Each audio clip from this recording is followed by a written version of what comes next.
கிறிஸ்துவுக்குள் மிகவும் பிரியமான தேவனுடைய பிள்ளைகளே, இந்த மாதத்தின் முதல் நாளிலே உங்களை சந்திப்பதிலே மிகுந்த மகிழ்ச்சி அடைகிறேன். கடந்த மாதம் முழுதும் தேவனுடைய கிருபையினால் இரக்கத்தினால் கர்த்தர் நம்மை நடத்தினார். கர்த்தருக்கு ஸ்தோத்திரம்.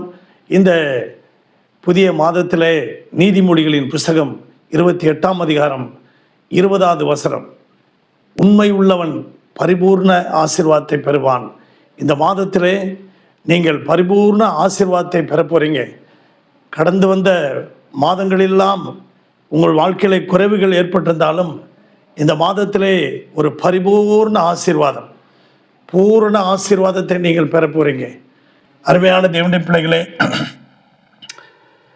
ஒரு கடையில், ஒரு துணி கடையில், ஒரு பெரிய மளிகை கடையில் ஒரு ராஜு என்கின்ற ஒரு சகோதரன் மூட்டை தூக்கும் வேலையை செய்து கொண்டிருந்தான். மூட்டையை தூக்கி கொண்டு இருக்கிறான். அவன் மிகவும் கஷ்டப்பட்டு உண்மையாக வேலை செய்து கொண்டிருக்கிறான்.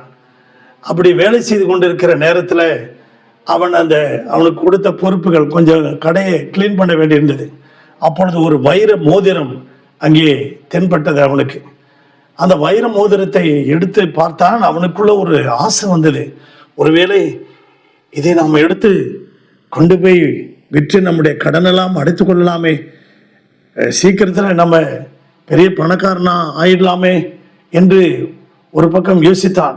திடீரென்று அவன் ஒரு பக்கம் சுதாரித்து கொண்டு, ஐயோ, இவ்வளோ நாளாக நம்முடைய எஜமானுக்கு உண்மையாக இருக்கிறோமே, கொஞ்சம் விஷயத்தில் நம்ம தவறிவிடக்கூடாது என்று சொல்லி அந்த வைர மோதிரத்தை எடுத்துக்கொண்டு நேராக அந்த ஓனர் வீட்டுக்கு ஓடுகிறான்.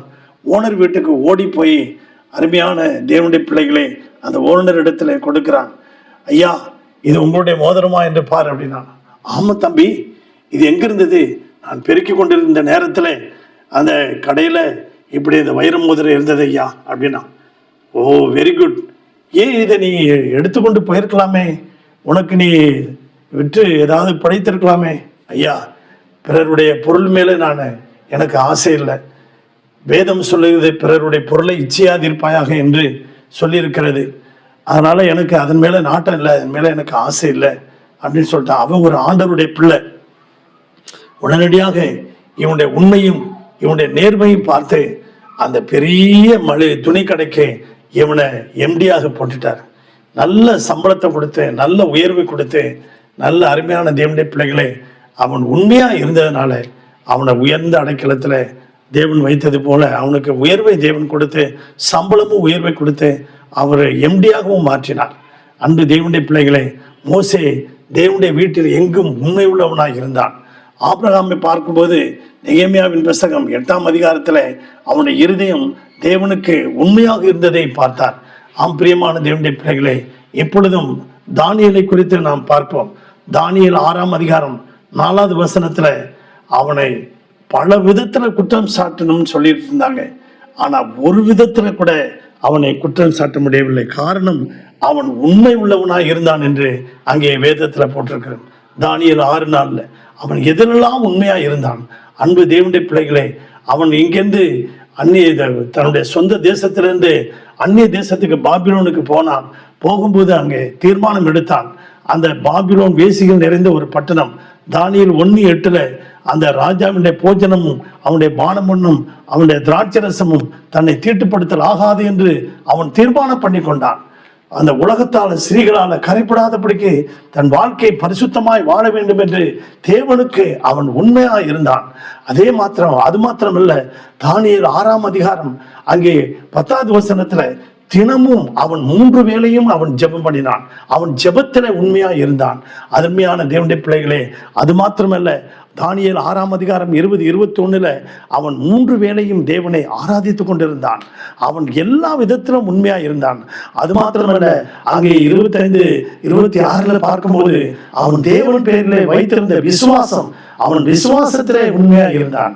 இப்படி உண்மையாக இருந்ததுனால அவனுக்கு வந்த ஆசீர்வாதத்தை பாருங்க.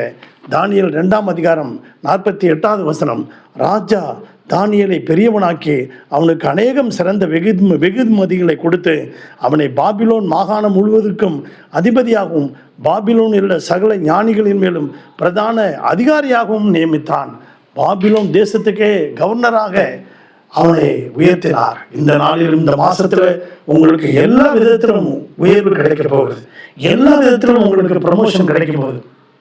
குழந்தை இல்லாதவர்களுக்கு குழந்தை, வீடு இல்லாதவர்களுக்கு வீடு, திருமணமாகாதவர்களுக்கு திருமணம். கர்த்தர் எல்லாவற்றிலிருந்தும் உங்களுக்கு பரிபூர்ண ஆசீர்வாதத்தை கொடுக்க போகிறார். உங்களுக்காக ஜெபிக்கணுமா?